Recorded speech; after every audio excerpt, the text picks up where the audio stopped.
Yes, so good afternoon all students. I am CA Saili Limay. I am founder of CA Saili's Success Mantra Professional Academy and I am going to teach you account subject for CA Foundation. So पहले मैं academy के बारे में introduction देती हूँ आपको, जिस academy में आप बैठे हो. Then I will introduce myself, then you introduce yourself, then account subject will introduce itself. Okay, accounts खुद को कैसे introduce करेगा? I will introduce accounts. Okay, so CA Saili's Success Mantra Academy मैंने स्टार्ट की 2017 में. I cleared my CA in 2014 and then in 2016 I have given exam of diploma IFRS. So what is IFRS? IFRS का full form है international financial reporting standards. Okay, so जैसे हम गाड़ी चलाते वक्त हमें ट्रैफिक रूल्स फॉलो करने पड़ते हैं, तो वो ट्रैफिक के रूल्स, आपको रेड को रुकना है, ग्रीन को आगे जाना है, येलो को आइडियली क्या करना है? आइडियली क्या करना है बताओ? स्लो करना है. ओके, आपने क्या देखा होगा? येलो को फुल स्पीड करते हैं, आइडियली येलो को स्लो करना होता है. सो ये रूल्स मोटर व्हीकल एक्ट में दिए हुए हैं जो आप फॉलो करते हो. वैसे ही अकाउंटिंग करते वक्त अकाउंटिंग के कुछ रूल्स होते हैं, नहीं तो क्या करेगा, कोई भी कैसे भी अकाउंटिंग करेगा ना. सो मैंने अकाउंटिंग किया तो कुछ अलग प्रॉफिट आता है बिजनेस का, आपने किया तो कुछ अलग प्रॉफिट आता है. तो फिर किसके पास अकाउंटिंग के लिए देगा बिजनेसमैन? किसने निकाला तो ज्यादा प्रॉफिट आता है, उसने अकाउंटिंग किया तो कम प्रॉफिट आता है. तो ऐसे नहीं होना चाहिए. सो सबने सेम रूल्स फॉलो करने चाहिए कि किसी ने भी अकाउंटिंग किया तो भी प्रॉफिट सेम ही आएगा. सो उसके लिए जो रूल्स है all over the world, that is international financial reporting. आप क्या कर रहे हो? जो भी अकाउंटिंग किया है बिजनेस का उसका रिपोर्टिंग कर रहे हो ना. किसको रिपोर्टिंग कर रहे हो? Mainly share holders, government. Okay, जो भी आपके सप्लायर्स हैं उनको, कस्टमर्स को, इन सबको, जिनको जिनको आपके बिजनेस में इंटरेस्ट है उन सबको स्टेक होल्डर्स बोला जाता है. उनको आप रिपोर्टिंग कर रहे हो financial. So international financial reporting standards. Standards मतलब रूल्स, स्टैंडर्डाइजेशन, सबने यही फॉलो करना है. तो उसका डिप्लोमा मैंने किया हुआ है एंड उसका ही जो इंडियन फॉर्म है that is end S. Okay, end S बोलते हैं उसको. वो आप CA फाइनल में पढ़ने वाले हो एंड इंटरमीडिएट में अकाउंटिंग स्टैंडर्ड पढ़ने वाले हो. सो 2016 में वो कंप्लीट हुआ. My academy started with the test series for CA final and CA intermediate. So पहले CPT था, CA फाउंडेशन नहीं था. तो अच्छे दिन थे तब कि 200 मार्क की एग्जाम होती थी, 100 को पासिंग था. चारों सब्जेक्ट्स क्या थे पता है क्या आपको?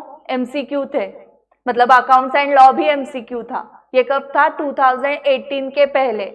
तो सारे सब्जेक्ट्स MCQ थे, तो तब उसकी टेस्ट सीरीज नहीं थी. फिर 2018 में जब CA फाउंडेशन आया जिसमें अकाउंट्स एंड लॉ क्या है? Descriptive, and maths and economics MCQ based है, तब 18 में CA फाउंडेशन की भी टेस्ट सीरीज स्टार्ट की. एंड देन CA फाउंडेशन का कोचिंग स्टार्ट किया, फिर CA इंटर का कोचिंग स्टार्ट किया. फिर from last year we started 11th 12th also. And CA final के हमारे पास रिकॉर्डेड लेक्चर्स होते हैं of all the faculties all over the India. So अभी सक्सेस मंत्रा में 11 से आपको CA फाइनल तक सारे कोचिंग मिलेंगे, टेस्ट सीरीज मिलेंगी. Plus this year we have started mentorship also. So what is mentorship? एक मेंटोर अपॉइंट किया जाएगा जो चार्टर्ड अकाउंटेंट होगा एंड आपका वो डेली शेड्यूल लगा के देगा आपको. ठीक है, 1 वीक के लिए जितना भी आपने दिन भर में पढ़ाई की है रात को उसको रिपोर्टिंग करना है थ्रू व्हाट्सएप कि आज दिन भर मैंने ये पढ़ाई की. एंड 1 वीक का शेड्यूल होने के बाद 1 वीक के बाद फिर से उस मेंटोर के साथ आपकी मीटिंग होगी एंड नेक्स्ट 1 वीक का आपको शेड्यूल लगाना है. ऐसे वीक का शेड्यूल लगाते लगाते डेली रिपोर्टिंग आपका होगा मेंटोर को एंड वीकली डिस्कशन होगा विथ मेंटोर. सो ये मेंटोरशिप हमने स्टार्ट की है फ्रॉम दिस 29th मई से for all the 3 level, CA foundation, CA intermediate, CA final. So generally कैसे होता है, अभी आपका क्लास चालू है तो आपके लिए तो टाइम टेबल लगाना इजी है कि क्लास में जो भी होमवर्क दिया जाएगा वो करना है, क्लास में जो सिखाया है वो रिवाइज करना है। तो यही आपका डेली शेड्यूल रहेगा फॉर 4 मंथ्स। सो 10 अक्टूबर तक हमारे क्लासेस होने वाले हैं। उसके बाद 2 महीने 10 नवंबर 10 दिसंबर तक रिवीजन होगी जो भी सिखाया है उसकी, एंड जनवरी में आपकी एग्जाम है। सो आपका शेड्यूल तो इजी है, डेली जैसे जैसे क्लास में हो रहा है वही घर पे करना है। बट जिनको अटेम्प्ट लगा है, जो क्लियर नहीं हुए हैं, वो तो फिर से क्लास नहीं लगाते हैं, वो तो खुद से ही स्टडी कर रहे हैं। फिर खुद से स्टडी करते वक्त प्रॉब्लम्स आते हैं ना, डेली टारगेट कंप्लीट नहीं होता है, फिर स्ट्रेस आता है, फिर एग्जैक्टली मैं जो कर रहा हूँ वो करेक्ट है या नहीं है वो पता ही नहीं कर रहे हैं। बट मेंटोर ने अगर बताया कि हाँ तुम जो कर रहे हो वो करेक्ट चल रहा है, करते रहो मिल जाएगा रिजल्ट, तो इसलिए वो मेंटोरशिप भी स्टार्ट की है from this year, this month. And I teach account subject for 11-12 CA foundation and at CA intermediate, and I conduct test series for all the levels. So from this academic year we are starting test series for 11th and 12th also. So आपको chapter wise test series मिलने वाली है 11-12 CA foundation CA inter के students को। उसके बाद 50-50% syllabus पे 2 test होंगे, जैसे आपके होने वाले हैं उनके भी होने वाले हैं, एंड देन फुल सिलेबस के 2 टेस्ट होने वाले हैं। ओके, सो ये हो गई एकेडमिक की एंड मेरी इंट्रोडक्शन। सो मैं बेसिकली अकाउंट सब्जेक्ट सिखाती हूँ एंड टेस्ट सीरीज का पूरा मैनेजमेंट देखती हूँ एंड इस एकेडमी का पूरा मैनेजमेंट देखती हूँ। सो अभी आपकी इंट्रोडक्शन में आपको आपका नाम बताना है एंड आपका कॉलेज कौन सा है, अगर आपने FY BCom को एडमिशन ली है तो, एंड नहीं ली है तो 11-12 का कौन सा कॉलेज था। ओके, येस, तुमसे स्टार्ट करते हैं। माझं नाव प्रणव कदम आहे आणि गरवारेला होतो। ओके, सो FY की बाकी है एडमिशन। BMC झालं admission. Okay okay, yes Pranav, yes next. हाँ, गरवारे आहे FY BCom के लिए। ओके ओके ओके, श्रावणी नुमवीला होतीस। ओके, सो आता FY BCom ला अजून नाही घेतलं। ओके, हां, SNDT, येस, ओके, आणि पुढे तिथेच कंटिन्यू करणार आहे। ओके, हां हां, ओके ओके, येस, हां, ओके, फर्स्ट इयर BCom ला, येस, एस वाला तिथेच कंटिन्यू करणार आहे। ओके, जेधे कॉलेज तू पण। ओके, तुमची नावं मला नीट ऐकू नाही आली दोघांची, सचिन आणि Vijay. Okay okay okay, online students आप आपके नाम चैट बॉक्स में लिखोगे, नाम एंड ये लिखो आपका कॉलेज। एंड FY BCom के लिए अगर कॉलेज नहीं लिया है तो 11-12 का कॉलेज लिखो, चैट बॉक्स में लिखो फटाफट। उसके बाद हमें क्या करना है पता है क्या, आपके इंट्रोडक्शन के बाद CA इंस्टीट्यूट जिनके आप मेंबर बनने वाले हो उसकी इंट्रोडक्शन उनके वेबसाइट थ्रू दिखाती हूं मैं आपको, एंड देन आपके सब्जेक्ट की इंट्रोडक्शन। ओके, सो वेबसाइट का नाम पता है क्या किसी को? हाँ, ICAI.org, www.icai.org। ICAI का फुल फॉर्म पता है क्या? Institute of chartered accountants of India. Okay, जिसके आप मेंबर बनने वाले हो आफ्टर बिकमिंग चार्टर्ड अकाउंटेंट। सो यहाँ पर देखो क्या आया है, ये प्रेसिडेंट है भारत का नहीं, ICAI का। ओके, सारे CA होंगे ना। रंजीत अग्रवाल अभी के प्रेसिडेंट हैं। सो 1 साल के लिए प्रेसिडेंट रहता है, हमारा जैसे प्रधानमंत्री जो है वो 5 साल के लिए होते हैं। Lok Sabha election is for after every 5 years. So ICAI में 5 ईयर्स का नहीं है, 1 ईयर का। 1 ईयर के बाद जो कमेटी है वो चेंज होती है। सो अभी जो वाइस प्रेसिडेंट है वो नेक्स्ट ईयर कौन बनेगा? प्रेसिडेंट बनेगा। सो नेक्स्ट प्रेसिडेंट ये होंगे ना, चरणजोत नंदा। ओके, सो ये प्रेसिडेंट, वाइस प्रेसिडेंट एंड ये बोर्ड ऑफ स्टडीज BOS के चेयरमैन है। बोर्ड ऑफ स्टडीज जो बुक्स आपके बनाते हैं, ठीक है, राजकुमार अडुकिया, एंड ये वाइस चेयरमैन है श्रीधर मुपाला, एंड ये कॉन्फ्रेंस डायरेक्टर, मतलब ये जो कॉन्फ्रेंस अभी इंस्टीट्यूट कंडक्ट कर रही है उनके head Sushil Goyal. So let's join for international conference. दृष्टि से सृष्टि ये नाम रखा है, ऑफ CA स्टूडेंट्स आपके लिए रखा है। सेशन एंड टॉपिक्स कब से है? 22 जून से स्टार्ट हो रहा है, डे 1 डे 2। टेक्निकल सेशन में पहले टैक्सेशन है, सो जो आपको इंटर में है सब्जेक्ट, तो फाउंडेशन के स्टूडेंट्स को वो इतना नहीं समझेगा। टेक्निकल सेशन जो 2 है वो आपको समझ में आ सकता है, artificial intelligence and digital metamorphosis, so cyber security for finance professionals, ये टॉपिक 1 है। फाइनेंशियली आपको समझ में आ गया पूरा, अकाउंटिंग कैसे करना है वगैरह वगैरह, बट जो साइबर सिक्योरिटी होती है वही नहीं पता है तो ओके, मतलब आपका डेटा गायब कर दिया, सिक्योर्ड नहीं है डेटा आपके क्लाइंट्स का, तो वो किसके पास आएंगे? आपको ही पूछेंगे ना CA को कि क्या करते हैं इसका, सो आपको उसका नॉलेज होना चाहिए। देन रोल ऑफ AI का full form artificial intelligence in detecting financial fraud. Okay, so financial fraud ढूंढने के लिए CA हेल्प करता है, वो तो पता होगा आपको, तो उसमें AI का भी क्या रोल है।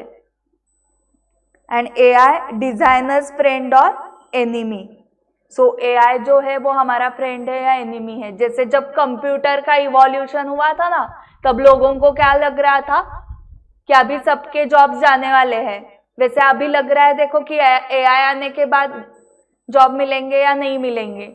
सो कंप्यूटर्स आने के बाद ऐसे कुछ हुआ क्या? नहीं, लोगों ने क्या सीखना स्टार्ट किया? कंप्यूटर सीखना स्टार्ट किया। ओके, बट ऐसे हुआ नहीं कि जॉब्स खत्म हो गए, सब काम कंप्यूटर ही कर रहा है, हमें सिर्फ देखना है, ऐसे नहीं हुआ ना। लोगों ने क्या स्टार्ट किया?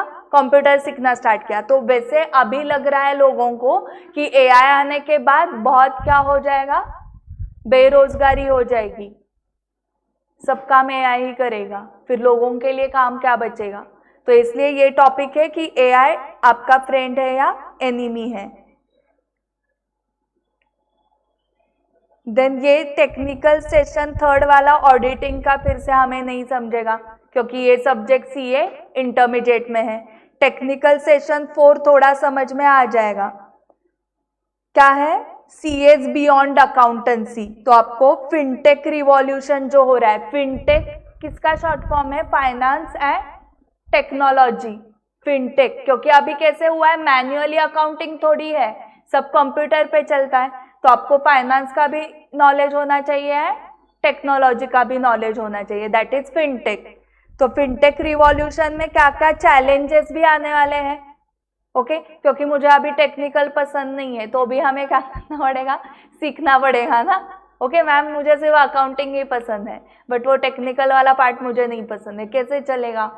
आपको दोनों का नॉलेज होना जरूरी है। सो वो फिनटेक रिवॉल्यूशन में चैलेंजेस भी है एंड अपॉर्चुनिटीज भी उसमें आने वाले, क्योंकि जिसको दोनों का नॉलेज होगा उसको ही अपॉर्चुनिटी मिलेगी ना। ओके, एम्प्लॉयर जो है वो किसको लेगा कि अरे इसको सिर्फ फाइनेंस आता है बट इसको टेक्नोलॉजी भी आती है, दोनों आता है, तो इसको लेगा या उसको जिसको दोनों आता है, प्लस AI भी जिसको आता है, साइबर सिक्योरिटी के बारे में भी पता है, ये सबको जिसका नॉलेज है उसको ही एम्प्लॉय करेगा वो। Then ethical considerations in digital auditing, ethically आप अच्छे होने चाहिए। सिर्फ चार्टर्ड अकाउंटेंट हो गए एंड लोग पैसे दे रहे इसलिए आपने साइन की गलत रिपोर्ट पे, गलत फाइनेंशियल स्टेटमेंट्स पे, तो चलेगा क्या? नहीं, आपके साइन का इंपॉर्टेंस वहां लिखा हुआ है, प्राइम मिनिस्टर का ही डायलॉग है ना वो, the signature of chartered accountant is more important than the signature of prime minister. आपकी सिग्नेचर का ज्यादा इंपॉर्टेंस है, क्योंकि आप कौन से भी फाइनेंशियल स्टेटमेंट्स, मतलब क्या, P&L बैलेंस शीट पे जब साइन करते हो तब ये ट्रू बैलेंस शीट है ऐसे माना जाता है। एंड आपके फाइनेंशियल स्टेटमेंट्स पे विश्वास रख के इन्वेस्टर्स वहां पर शेयर मार्केट में इन्वेस्ट कर रहे हैं कि ये कंपनी अच्छी है, इसका ऑडिट हो चुका है, सीए की साइन आ चुकी है ऑडिट रिपोर्ट पे, तो आपके साइन पे कितने लोग विश्वास रख रहे हैं देखो। एंड किसी चार्टर्ड अकाउंटेंट में अनएथिकली पैसे लेके झूठी साइन कर दी कि ये सब जो दिखाया गया है वो करेक्ट है, इनका प्रॉफिट है, इनके पास इतने एसेट्स है, इस पे आपने साइन कर दी क्योंकि आपको पैसे मिल रहे हैं, भ्रष्टाचार। तो उस केस में नुकसान किसका होने वाला है? उस कंपनी में जो भी एम्प्लॉइज है, ओके, जो भी शेयर होल्डर्स है, ओनर्स है, जिन्होंने इन्वेस्ट किया है उस कंपनी में, उस कंपनी को जिस बैंक ने लोन दिया है, उन सबका नुकसान होने वाला है आपके एक साइन की वजह से। ठीक है, सो जो भी फाइनेंशियल बड़े फ्रॉड्स होते हैं, आप सत्यम फ्रॉड ऐसे डालो गूगल पे या विजय मल्ल्या, तो आपको किंगफिशर वाला पता ही होगा। तो वो अगर बड़े फ्रॉड्स हो रहे हैं तो उसमें सीए इन्वॉल्व रहने के चांसेस बहुत होते हैं, क्योंकि वो भी इन्वॉल्व है तो ही फ्रॉड होगा ना। ओके, अगर वो इन्वॉल्व नहीं है तो वो फ्रॉड ढूंढता ना, वो इन्वॉल्व है इसलिए तो इतना बड़ा फ्रॉड हो गया ना। तो उनके एम्प्लॉयज को, किंगफिशर कंपनी के एम्प्लॉयज को सैलरी नहीं मिल रही है। सो नुकसान देखो कितने लोगों का हुआ, सिर्फ एक आदमी को पैसे मिलने के लिए बाकी लोगों का नुकसान हो रहा है। सो एथिकल रहना कितना इंपॉर्टेंट है पता है आपको। इंडियन चार्टर्ड अकाउंटेंट होने के बाद ऑस्ट्रेलिया का अगर चार्टर्ड अकाउंटेंट बनना है तो उधर चार्टर्ड अकाउंटेंट नहीं बोलते, उधर सीपीए बोलते हैं, सर्टिफाइड पब्लिक अकाउंटेंट। तो उसके 2 ही पेपर्स देने पड़ते हैं। ओके, पहले तो एक ही पेपर देना पड़ता था, अभी 2 पेपर्स, मतलब आप इंडियन सीए होने के बाद उनके सिर्फ 2 पेपर्स दो, फिर ऑस्ट्रेलिया के आप चार्टर्ड अकाउंटेंट बन गए सीपीए। और उन 2 पेपर्स में से एक पेपर है एथिक्स का, मतलब उनको इंडियन सीए एथिकल नहीं लगता है क्या, उन्होंने एथिक्स का पेपर क्यों रखा है। सो उनको क्या है कि इंडियन इंस्टीट्यूट जो सीए इंस्टीट्यूट है, उन्होंने इनका टेस्टिंग ऑलरेडी किया है। सो इनको टैक्स का नॉलेज है, फाइनेंस का नॉलेज है, लॉ का नॉलेज है, फाइनेंशियल मैनेजमेंट सब नॉलेज है। अभी सिर्फ हमें क्या चेक करना है कि ये एथिकली करेक्ट है क्या, अगर है तो आपको वो भी डिग्री मिल जाएगी। एंड ऑस्ट्रेलिया एंड न्यूजीलैंड का भी एमओयू है, मेमोरेंडम ऑफ अंडरस्टैंडिंग। सो वो न्यूजीलैंड का ही फ्री में मिल जाता है, एग्जाम नहीं देनी है कौन सी भी। सो एक ऑस्ट्रेलियन सीपीए हो गया तो न्यूजीलैंड का भी सीपीए होता है। Same with US and Canada, USA and Canada 2 अलग कंट्रीज हैं। यूएसए का सीपीए होने के लिए 4 ही पेपर्स देने हैं, वो भी एमसीक्यू बेस्ड है चारों, 6 मंथ्स का सिर्फ कोर्स। एंड यूएसए के सीपीए आप हो गए तो कनाडा के अब सीपीए आपको फ्री में मिल जाता है डिग्री, बट वहां पर पेमेंट आपको ऑस्ट्रेलियन डॉलर्स में यहाँ पर करना पड़ेगा एंड वहां पर यूएस डॉलर में करना पड़ेगा, तो खर्चा ज्यादा है। तो एक बार इंडियन सीए होने के बाद आपका इनकम अच्छा स्टार्ट हो जाएगा, मिनिमम 50,000 पर मंथ से 2 लाख पर मंथ तक मिलता है, आपके जैसे स्किल से उसके ऊपर डिपेंड है। सो एक बार आप कमाना स्टार्ट करने लगे तो उसके बाद आप साइमल्टेनियसली जॉब करते करते ये एडिशनल कोर्सेज कर सकते हो ना इंटरनेशनल लेवल के। एंड इसमें होता कैसे है, अभी जो मेरे स्टूडेंट्स सीए बन गए हैं उसमें से कुछ स्टूडेंट्स यहाँ से ही प्रैक्टिस कर रहे हैं एंड क्लाइंट्स किधर के, यूएस के, दुबई के, कुवैत के वो क्लाइंट्स है। सो वो उनको फी किस में पे करेंगे, डॉलर्स में। कुवैत का दिनार करके करेंसी है, कुवैतियन दिनार, जो सबसे स्ट्रॉन्ग करेंसी है। So $1 US dollar is equal to how much rupee, 80 के आसपास, वो ऊपर नीचे होता है पता है आपको, फॉरेन करेंसी। एंड कुवैतियन दिनार पता है आपको, देखना है,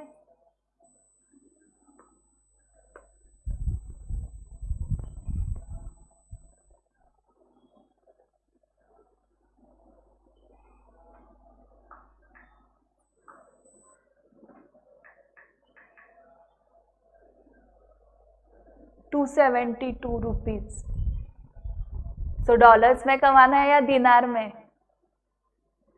सो आप कुवैत के क्लाइंट्स अगर लेते हो, हाँ, एंड आपने उसको 100 दिनार, 100 कुवैती दिनार भी चार्ज किया, तो इसके आगे 272 के आगे 2 0 लगाओ, 27,200 रुपीज में हो गए ना।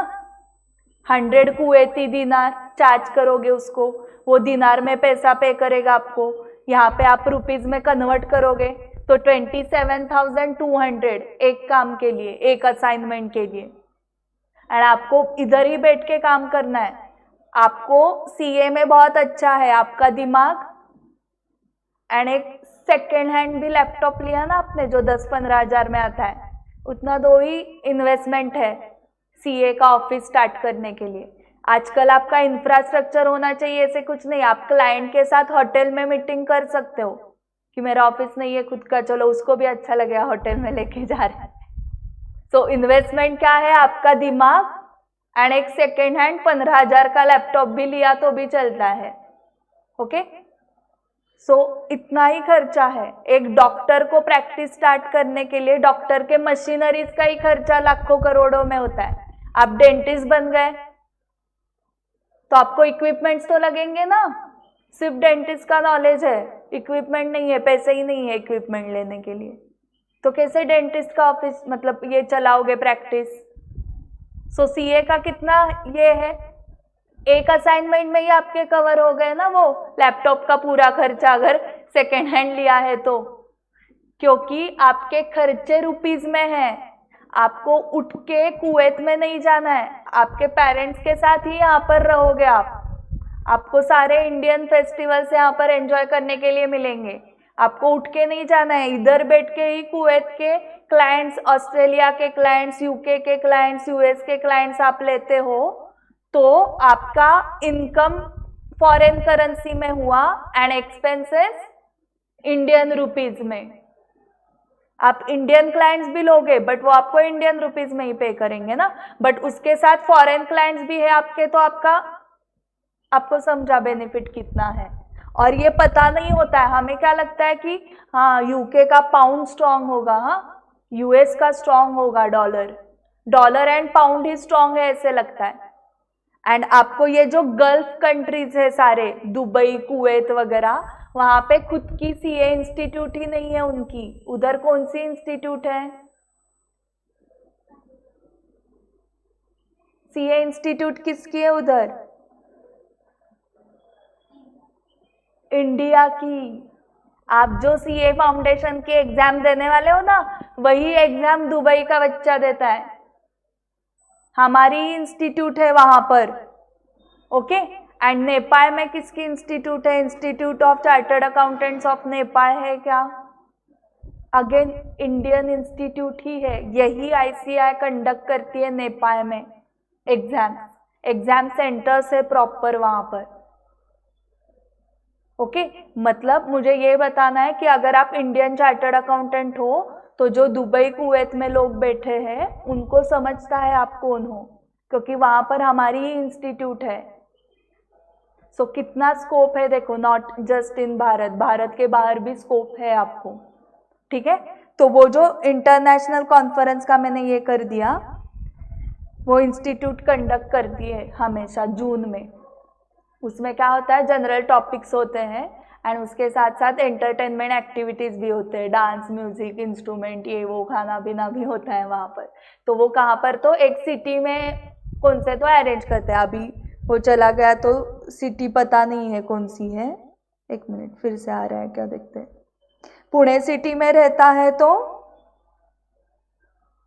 ये बड़े बड़े लॉन्स जो होते हैं ना, या कार्यालय, बड़े हॉल्स, ओके, वेडिंग हॉल्स जो होते हैं, उधर वो सेमिनार्स कंडक्ट करते हैं, इंटरनेशनल कॉन्फ्रेंस।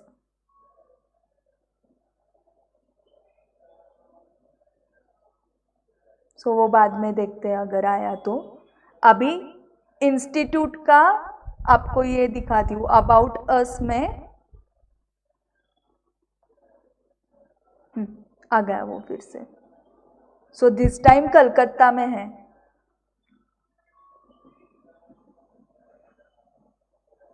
सो आपका सीए होने तक पुणे में भी होगा वो इंटरनेशनल कॉन्फ्रेंस, कब आप अटेंड करो। ठीक है,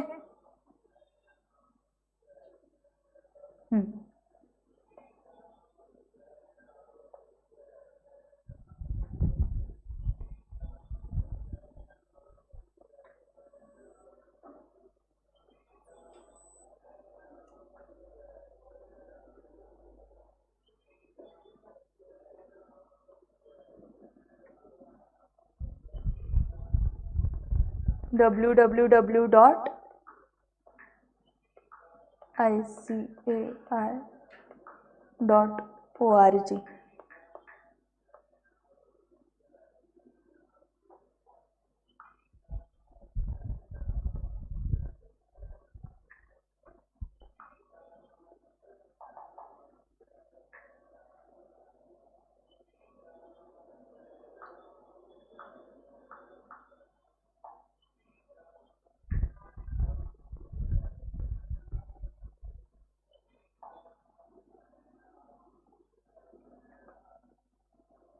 ये एक्चुअली वेबसाइट है।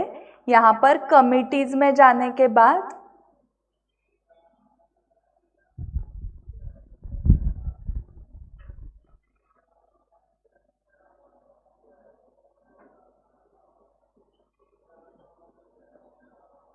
हाँ, कमिटीज में स्टैंडिंग, नॉन स्टैंडिंग,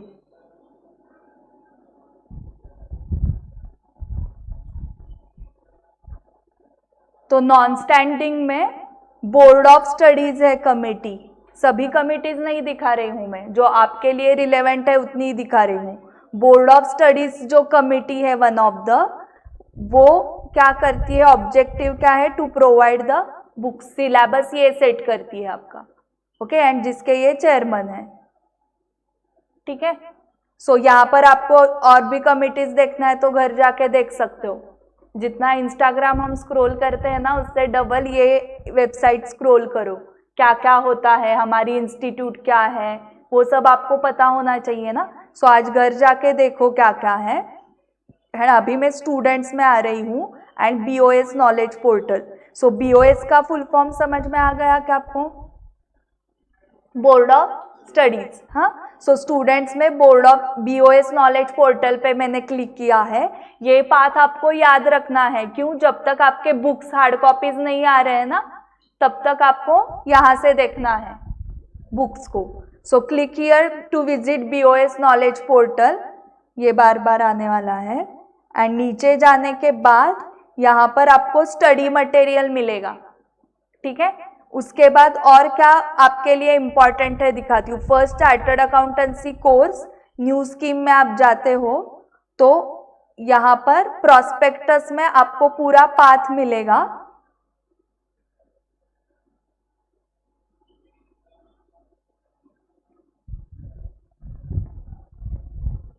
जैसे कि foundation course, intermediate, then self paced online modules क्या होते हैं, what is business accounting associate. So अगर किसी को CA फाइनल कंप्लीट नहीं करना है, इंटरमीडिएट वो क्लियर हो गया एंड 2 साल की आर्टिकलशिप भी हो गई उसकी। अभी आर्टिकलशिप 3 साल नहीं है, अभी कितने हैं, 2 इयर्स के लिए है। सो अभी आप फाउंडेशन एग्जाम दोगे जनवरी में 2025, फिर जनवरी 2026 में इंटरमीडिएट दोगे एंड उसका रिजल्ट लगेगा फरवरी मार्च के आसपास। एंड रिजल्ट लगने के बाद आपको इंटर्नशिप करनी होती है 2 इयर्स की अंडर चार्टर्ड अकाउंटेंट, तो वो भी उसने कंप्लीट कर दी एंड उसको आगे CA फाइनल नहीं देना है तो उसको एक डिग्री मिलती है, उसको क्या बोलते हैं, बिजनेस अकाउंटिंग एसोसिएट। सो उसको CA डिग्री नहीं मिलेगी, उसको कौन सी डिग्री मिलेगी, ये BAA। फिर वो अकाउंटेंट का जॉब कर सकता है आगे, अगर उसको CA फाइनल तक नहीं जाना है तो, ठीक है। एंड CA फाइनल कंप्लीट होने के बाद आपको चार्टर्ड अकाउंटेंट की डिग्री मिल जाएगी। सो ये सब प्रोस्पेक्टस में दिया हुआ है कि फाउंडेशन में कितने कोर्सेस है, इंटर में कितने कोर्सेस नहीं, सब्जेक्ट्स कितने हैं, इंटर में कितने सब्जेक्ट्स है, पता है किसी को? 6 है, करेक्ट। फाउंडेशन में 4, correct. Self paced online modules जो है वो आपको इंटरमीडिएट पास होने के बाद देने हैं, ओके। ये भी सब्जेक्ट्स ही है, बट सेल्फ पेस्ड, सेल्फ मतलब खुद का, पेस मतलब स्पीड, खुद के स्पीड से आपको क्या करना है, पढ़ाई करके एग्जाम देने हैं इसके।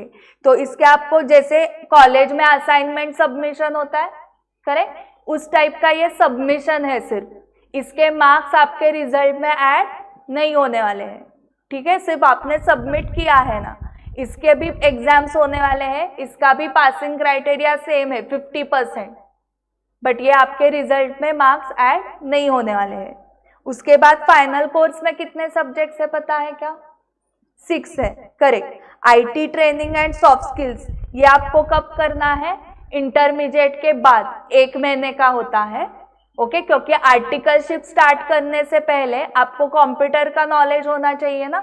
सो 15 दिन IT का ट्रेनिंग देती है CA इंस्टीट्यूट एंड 15 दिन सॉफ्ट स्किल्स। सॉफ्ट स्किल्स मतलब क्या होता है?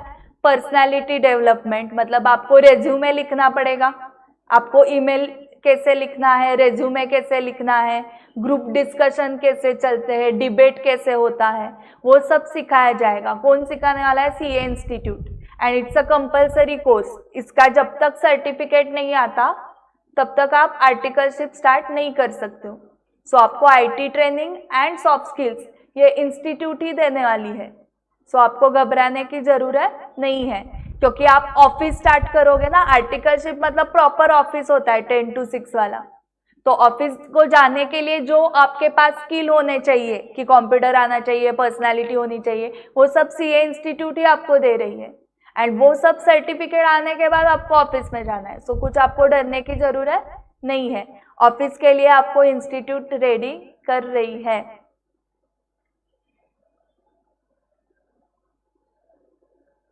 सो आप ये पूरा प्रॉस्पेक्टस पढ़ो घर जाके। MOU का फुल फॉर्म पता है क्या किसी को? मेमोरेंडम ऑफ अंडरस्टैंडिंग, जो बाकी कंट्रीज के CA इंस्टीट्यूट के साथ है, जिससे मैंने अभी ऐसे बताया ना आपको इंडियन CA है तो आपको ऑस्ट्रेलिया के 2 ही पेपर्स देने पड़ेंगे। कुछ जो युगांडा वगैरह जैसे छोटे कंट्रीज है ना, उसके तो एग्जाम भी नहीं देने हैं कौन से भी। जैसे CA इंस्टीट्यूट को आपको मेंबरशिप फी पे करनी है, आपने नॉट फॉर प्रॉफिट ऑर्गेनाइजेशन ये पढ़ा होगा चैप्टर अकाउंट्स में, जिसमें आपने देखा होगा सब्सक्रिप्शन पे करना पड़ता है उस क्लब को या उस इंस्टीट्यूट को, मेंबरशिप फी पे करनी पड़ती है। तो वैसे ही CA होने के बाद आपको CA इंस्टीट्यूट को मेंबरशिप फी हर साल पे करनी पड़ती है, तो ही आप आपके नाम के आगे CA लगा सकते हो, क्योंकि तो ही आप मेंबर हो। अगर आप मेंबरशिप फी पे नहीं कर रहे हो तो आप मेंबर नहीं हो CA इंस्टीट्यूट के, even if you have pass the CA final exam. आपको मेंबर अगर होना है तो ऑब्वियसली क्या पे करनी पड़ेगी? Membership fee annually. तो वैसे ही इस छोटे कंट्रीज की मेंबरशिप फी आपने एनुअली पे की तो उस कंट्री का भी CA आप आपके नाम के आगे लगा सकते हो।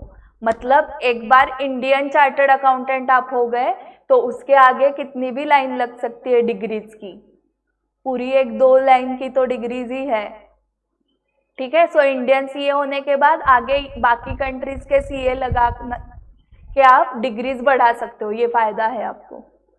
या वो नहीं करना है तो है ही, MBA है 2 साल का, LLB है 3 साल का, CFA है। CFA का full form chartered financial analyst, okay, वो US की डिग्री है, तो वो भी 3 लेवल्स में है, लेवल 1, लेवल 2, लेवल 3। तो वो भी आप CA के बाद कर सकते हो। फॉरेन डिग्री CA के बाद क्यों करने हैं? क्योंकि उसके खर्चे आपको उठाने चाहिए आइडियली, क्योंकि उसके फीस किस में होने वाले हैं? फॉरेन करेंसी में। सो प्रॉस्पेक्टस वहां से मिल गए आपको।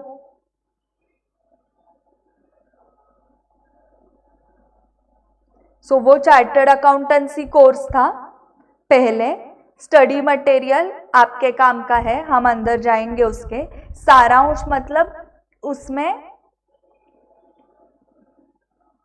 रिवीजन चार्ट्स दिए हुए हैं, बट वो आपके लिए नहीं है, सब इंटर एंड फाइनल के ही है, तो ये भी आपके काम का नहीं है। देन ये इस लाइन में ये 2 काम के हैं, previous question papers and revision test paper. So previous question paper अभी तक फाउंडेशन का क्यों नहीं आया? क्योंकि जून की एग्जाम कब है? 20 जून से है ना, इसलिए फाउंडेशन का न्यू कोर्स का अभी तक क्वेश्चन पेपर ही नहीं है। तो ये आपको 20 जून के बाद दिखेगा previous question papers. Revision test papers क्या होते हैं दिखाती हूँ, RTP बोलते हैं उसको।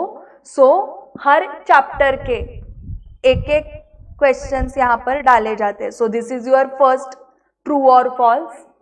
फर्स्ट चैप्टर है आपका थेरोटिकल फ्रेमवर्क, देन नेक्स्ट है जर्नल एंट्रीज, देन कैपिटल और रेवेन्यू रिसीट और एक्सपेंडिचर, सब्सिडियरी बुक। सो आप देख रहे हो हर चैप्टर का एक क्वेश्चन दिया हुआ है।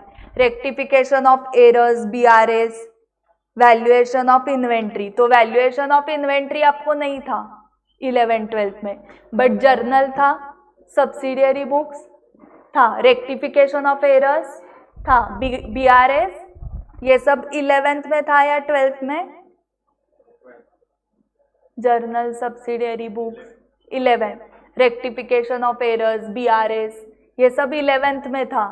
फिर डेप्रीसिएशन भी था 11th में, बिल ऑफ एक्सचेंज अभी था ना 12th में।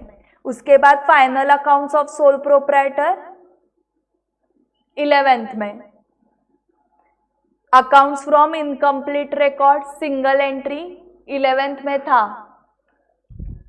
उसके बाद पार्टनरशिप अकाउंट्स कब था, या 12th में? Admission, retirement, death, dissolution 12th में था ना ये। 11th में final accounts of sole proprietor था एंड 12th में फाइनल अकाउंट्स ऑफ पार्टनरशिप, वो पहला चैप्टर था। कैपिटल अकाउंट मेंटेन करने के 2 मेथड्स, फिक्स एंड फ्लक्चुएटिंग, वो था ना।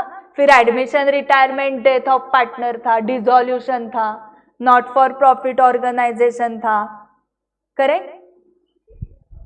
यही financial statements of not for profit organisation and company accounts था, issue of shares, re issue, forfeiture of shares, issue of debentures, and ये नया है bonus issue and right issue.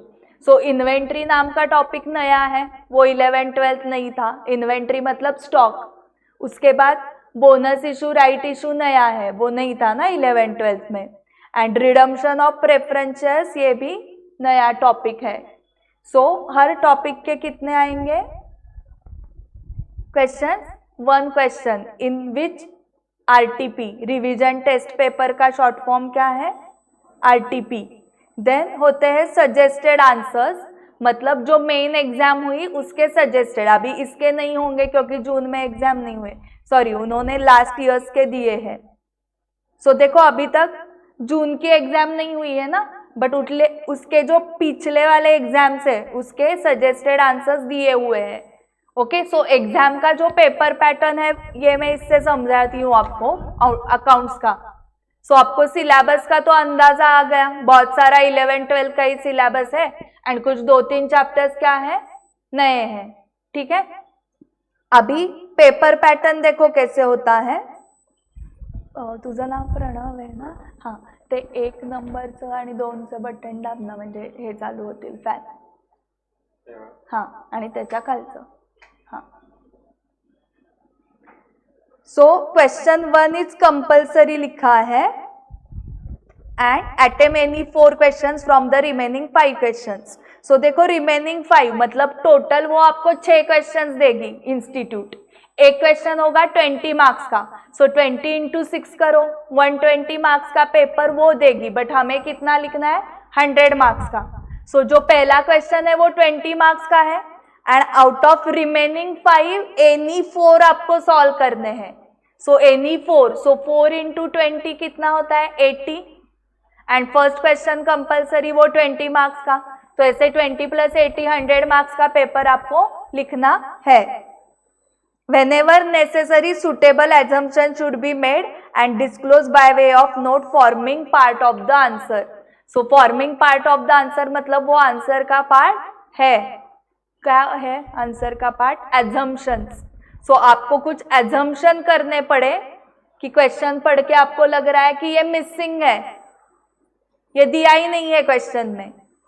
Okay, तो आपको assumption करना पड़ेगा। जैसे डेप्रीसिएशन चार्ज करना है एंड दिया ही नहीं है कि स्ट्रेट लाइन मेथड यूज करनी है या WDV मेथड यूज करनी है, दिया ही नहीं है, तो आपको एजम्पशन करना पड़ेगा स्ट्रेट लाइन मेथड। आपने एजम्पशन किया तो वो लिखना पड़ेगा एजम्पशन आंसर में, एंड वो आंसर का पार्ट है मतलब उसको मार्क्स है या नहीं है ना? आंसर का पार्ट है मतलब उसको मार्क्स है।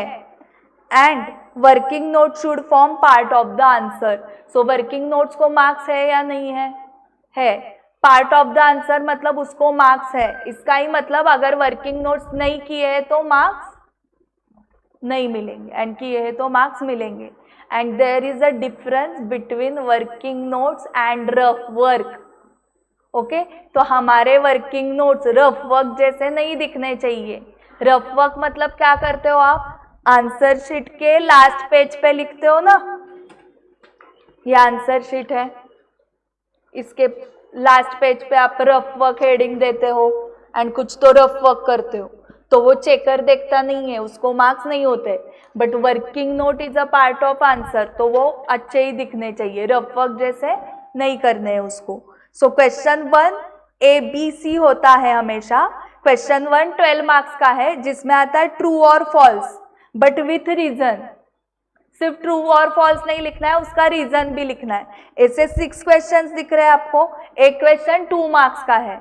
ओके, तो हमारा बीकॉम स्टाइल नहीं है कि ट्रू और फॉल्स लिखने के लिए 1 मार्क एंड रीजन लिखने के लिए 1 मार्क, ऐसे डिवीजन नहीं है उसकी। आपने सिर्फ ट्रू और फॉल्स लिखा है एंड रीजन नहीं लिखा है तो 0 मार्क्स। ओके, रीजन गलत लिखा है तो भी 0 मार्क्स, क्योंकि कंसेप्ट ही नहीं क्लियर है ना उस स्टूडेंट को। उसने लिखा है रीजन बट गलत लिखा है, मतलब क्या, इसको कंसेप्ट नहीं समझी है। रीजन लिखने को ही नहीं आ रहा, रीजन लिखा ही नहीं है तो भी 0 marks. Okay, and main answer he wrong है, ट्रू और फॉल्स, तो ऑब्वियसली 0। ओके, तो आपको ऐसे नहीं बोलना है कि ma'am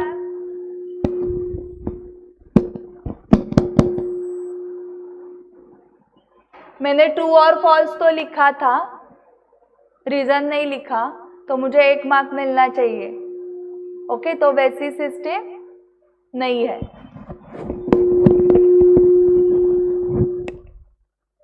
then second 1B question देखो, 1B में क्या है, थेरी पूछा है। सो अकाउंट्स में थेरी आ गई for 4 marks. Briefly explain the following terms. Then 1C again for 4 marks.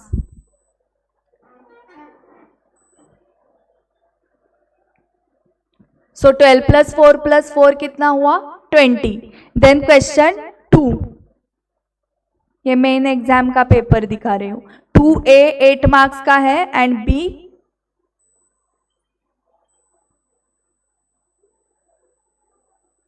12 marks का। सो 8 + 12। सो क्वेश्चन 2 के आगे जो कॉम्बिनेशन है वो कैसे भी हो सकते हैं, 8 + 12, 10 + 10। ओके, सो 3A 10 मार्क का है, B 5 मार्क का एंड C 5 मार्क का। सो 10 + 5 + 5 20 हो गए, बट C को और दिया है। हाँ, सो कुछ स्टूडेंट्स अच्छे से नहीं पढ़ते, वो ये भी सॉल्व करते और ये भी सॉल्व करते। 3C में क्या है, बीच में और है, और स्टूडेंट ने वो और नहीं पढ़ा तो वो क्या करेगा, दोनों सॉल्व करेगा एंड देन उसका टाइम वेस्ट होगा एंड पेपर कंप्लीट नहीं होगा। देन 4th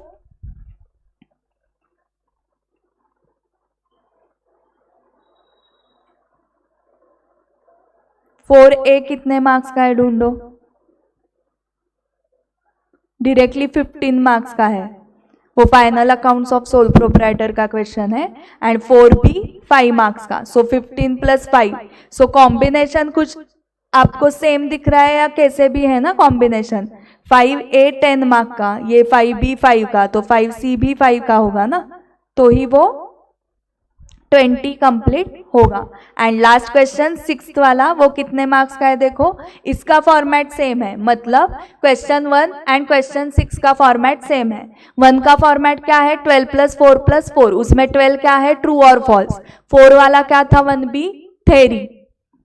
एंड क्वेश्चन 6 का फॉर्मेट सेम है, 15 + 5। 5 में क्या दिख रही है, क्वेश्चन थेरी 5 मार्क्स के लिए। So total theory 1B 4 marks and 6B 5 marks. सो 4 + 5 कितने मार्क्स की थेरी आती है अकाउंट्स में, 9 मार्क्स की।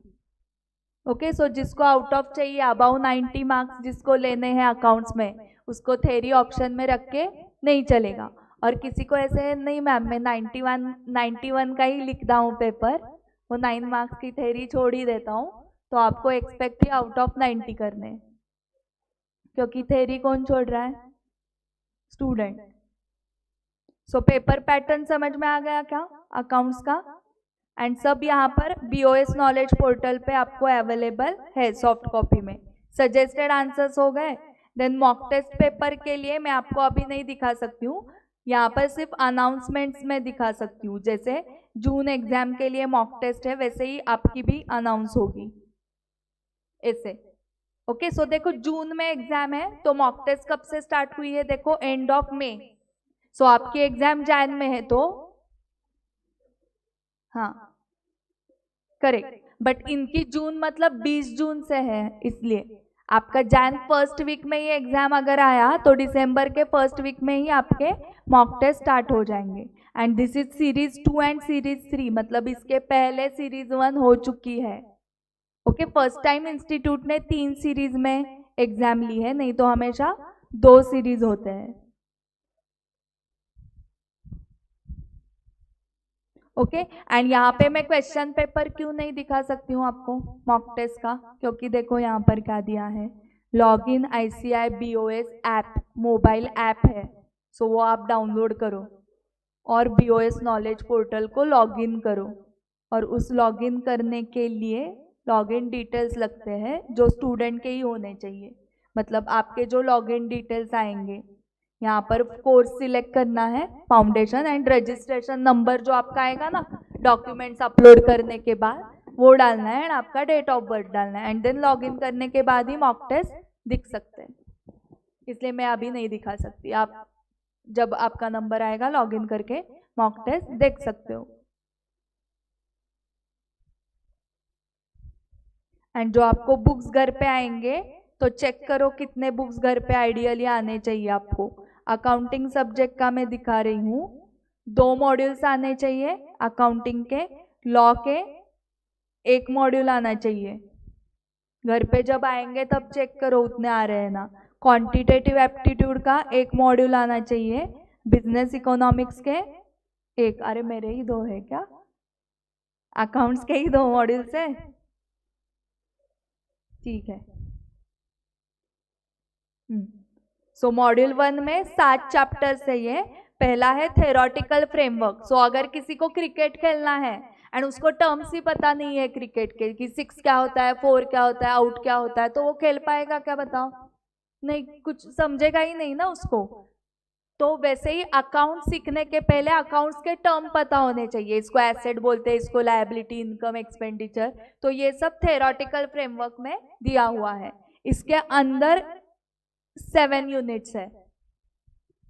देन सेकेंड चैप्टर है अकाउंटिंग प्रोसेस, जिसके अंडर 6 यूनिट्स है। ये पूरा 11th है। पहला journal entries, then ledger, then trial balance, subsidiary books, cash book and rectification of errors. ये आपने कहाँ पर किया है, 11th में किया हुआ है ना। So it is chapter 2, 3 BRS, इसके अंदर यूनिट्स नहीं है, एक ही चैप्टर है। BRS भी 11th में किया हुआ है। इन्वेंट्री आपने नहीं किया है। डेप्रिसिएशन 11th में किया है। बिल ऑफ एक्सचेंज 12th में किया है। 11th में preparation of final accounts of sole proprietor किया है। तो मुझे बताओ 7 चैप्टर्स में से थेरोटिकल फ्रेमवर्क एंड इन्वेंट्री, ये 2 ही चैप्टर्स आपके लिए नए हैं, बाकी सब सिलेबस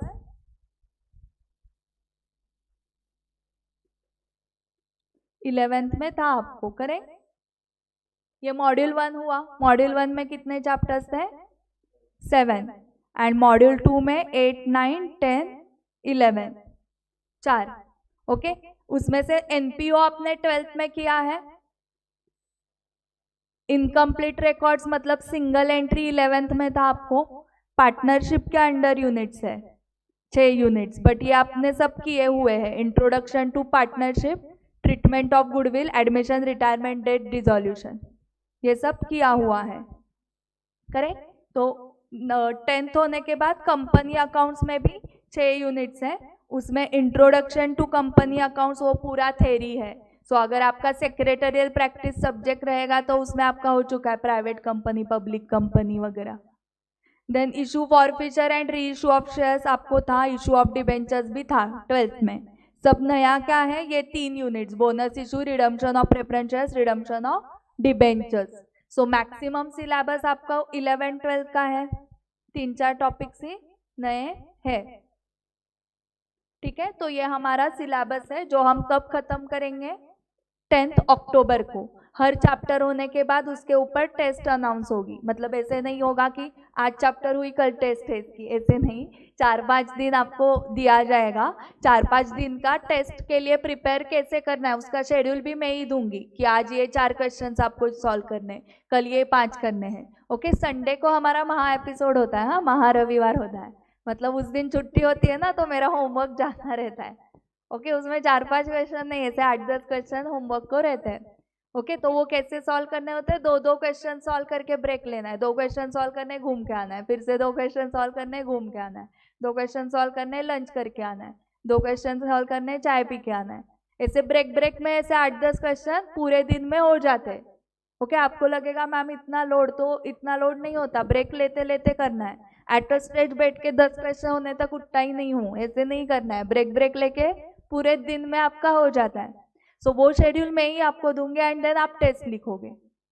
10 अक्टूबर के बाद डायरेक्टली 50% सिलेबस की रिवीजन होगी, उस पे टेस्ट। मतलब अभी हमने कितने चैप्टर्स गए थे, 11, तो अराउंड 6 चैप्टर्स, ऐसे 7 या नहीं, हमें कैसे करना है 6 and 5 ऐसे डिवीजन करके 50-50 चैप्टर्स पे टेस्ट होगी। कब? अक्टूबर नवंबर में, एंड दिसंबर में फुल सिलेबस के। ठीक है, तो कल से हम डायरेक्टली चैप्टर 2 स्टार्ट कर रहे हैं। चैप्टर 1 क्यों नहीं कर रहे हैं? क्योंकि वो बीच बीच में मैं बताते जाऊंगी आपको, वो अलग से करना नहीं पड़ता है। ऐसे ये चैप्टर्स करते करते इनडायरेक्टली वो चैप्टर हो जाता है।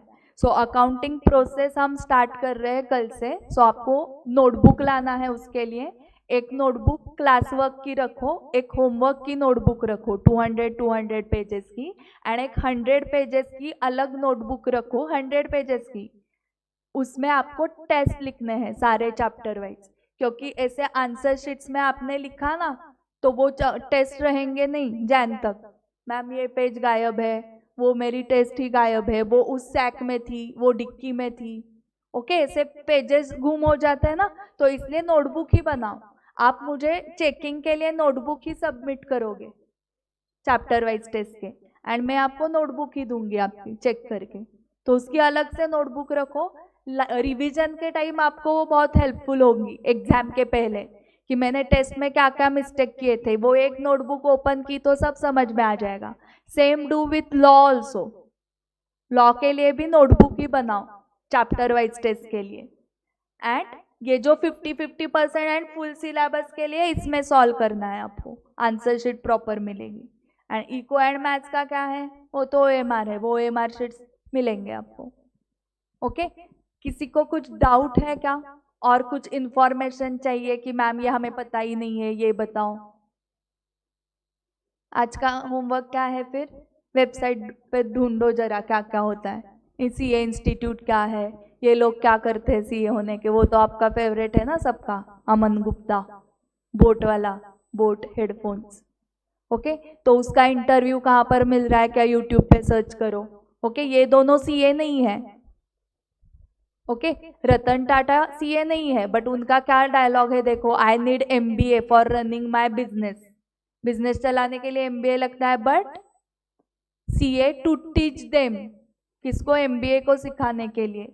आई need CAs to teach MBA how to run the business. Business run करने के लिए MBA लगता है, बट MBA को सिखाने के लिए मुझे CA लगते हैं, से टाटा खुद बोल रहे हैं।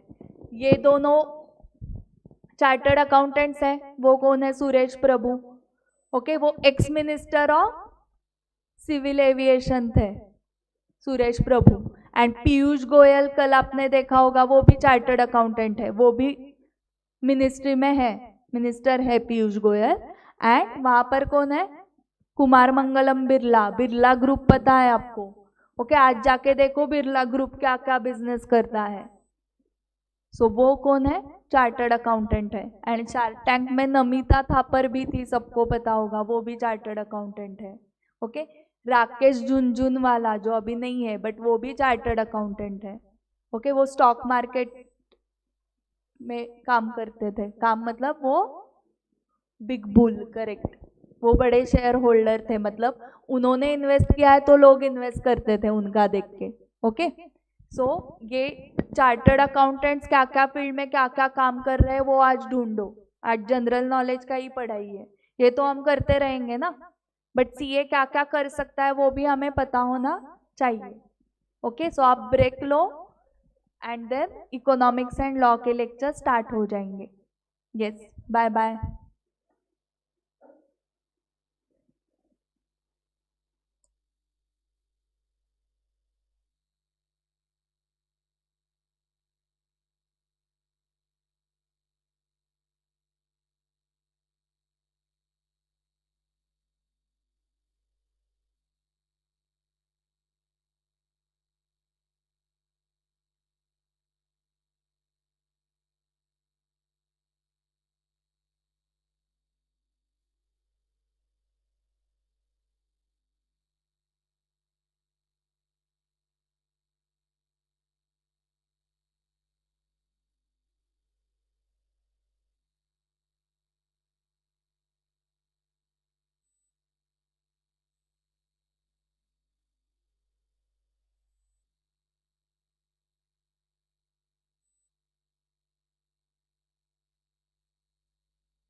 Hello hello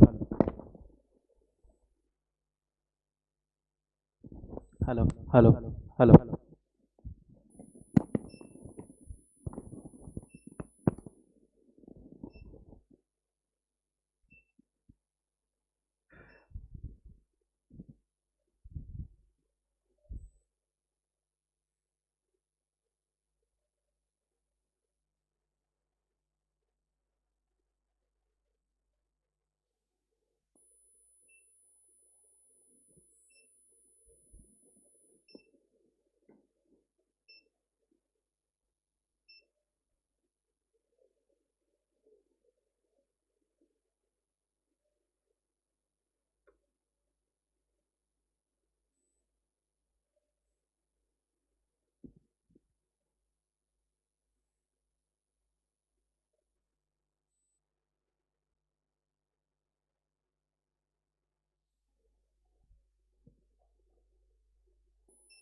hello hello hello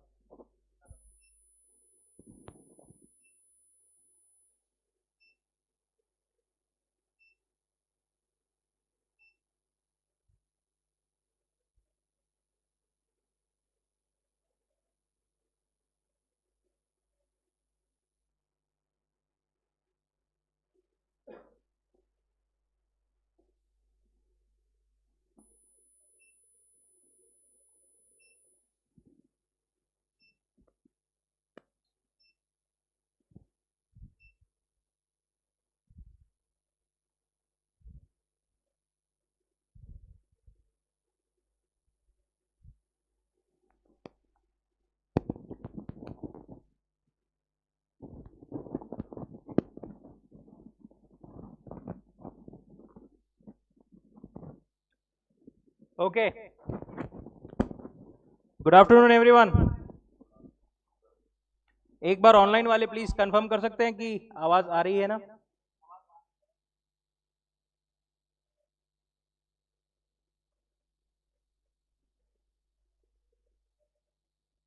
quickly एक बार आप कंफर्म कर सकते हैं आवाज आ रही है चैट बॉक्स में। Okay perfect.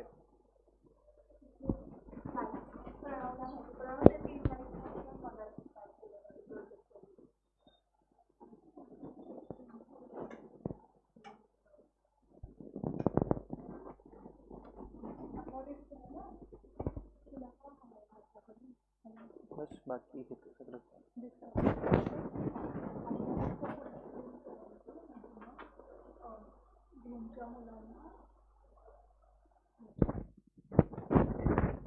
ओके